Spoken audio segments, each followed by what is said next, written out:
சற்று முன் வெளியான தகவல், கேஸ் சிலிண்டருக்கு புதிய மாற்றம். அது என்னன்னு சொல்ல பார்க்க போகிறோம். நீங்கள் நம்ம சேனல் சப்ஸ்கிரைப் பண்ணாமல் இருந்தீங்கன்னா மறக்காமல் லைக் பண்ணிக்கோங்க, சப்ஸ்கிரைப் பண்ணிக்கோங்க. வாங்க வீடியோக்குள்ளே போகலாம். நாடாளுமன்ற தேர்தலை கருத்தில் கொண்டு சாமானிய மக்கள் பயன்பெறும் வகையில் தகுதியான ஏழை குடும்பங்களுக்கு குறைந்த விலையில் எல்பிஜி சிலிண்டர்களை வழங்க மத்திய அரசு திட்டமிட்டுள்ளது. தற்போது நாட்டில் எல்பிஜி நுகர்வோரின் எண்ணிக்கை சுமார் 33 கோடியாக உள்ளது. கடந்த ஆண்டு ஆகஸ்ட் மாதம் வீட்டு உபயோக கேஸ் சிலிண்டர் விலையை மத்திய அரசு 200 குறைத்தது.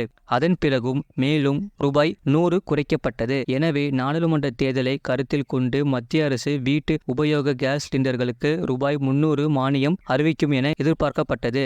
இந்த நிலையில் பிரதமரின் உஜ்வாலா இலவச சமையல் எரிவாயு சிலிண்டர் திட்ட பயனாளிகளுக்கு 2024 முதல் 2025 நிதியாண்டில் சிலிண்டர்களுக்கான மானிய தொகை ரூபாய் 300 தொடர்ந்து வழங்க பிரதமர் மோடி தலைமையிலான மத்திய அமைச்சரவை ஒப்புதல் அளித்துள்ளது. இத்திட்டத்திற்கான மத்திய அரசு ரூபாய் 12,000 கோடி ஒதுக்கீடு செய்யப்பட்டுள்ளது. இதுபோன்ற செய்திகளை உடனுக்குடன் அறிந்து கொள்ள மறக்காம சேனலை சப்ஸ்கிரைப் செய்யுங்கள். மற்றவர்களுக்கு தெரியப்படுத்த ஷேர் செய்யுங்கள்.